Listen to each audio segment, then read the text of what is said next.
Добро пожаловать в мой канал. En 1963, la Turquie faisait ses premiers pas en direction d'une adhésion à une Europe politique qu'on n'appelait pas encore l'Union européenne. Ce premier vendredi de l'année 2018, les présidents turcs Recep Tayyip Erdogan et français Emmanuel Macron ont évoqué ce dossier qui n'a toujours pas abouti lors d'une conférence de presse commune tenue à l'Elysée. J'ai rappelé qu'à mes yeux l'ancrage de la Turquie au sein de la Convention des droits de l'homme était important, a d'abord dit Emmanuel Macron. Je sais les choix qui ont été faits mais je souhaite que la Turquie reste pleinement membre de cette convention. Je pense que ça fait partie de son identité et que c'est notre intérêt commun, a-t-il poursuivi. Il faut sortir de l'hypocrisie, aussitôt dit. Emmanuel Macron ferme clairement à la porte à toute entrée de la Turquie à l'Union européenne.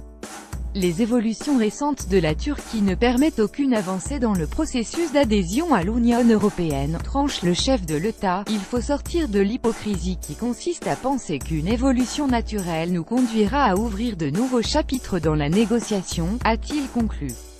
Une question de la presse l'a conduit plus tard à dire qu'il ne faudrait peut-être pas chercher une intégration de la Turquie mais travailler dans le sens d'un partenariat avec une finalité: préserver l'ancrage de la Turquie dans l'Europe. Au moment de répondre, Recep Tayyip Erdogan, qui a donné du cher ami à son interlocuteur, a lancé dans le cadre du processus de l'adhésion: nous voyons que depuis 53 ans la Turquie attend dans l'antichambre de l'UE et aujourd'hui nous savons que la France en est un pilier important.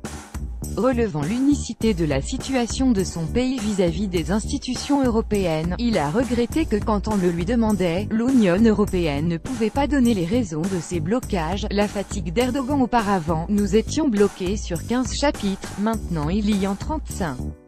Après, nous avons ouvert 16 de ces chapitres mais aucun n'a été clos, a-t-il détaillé.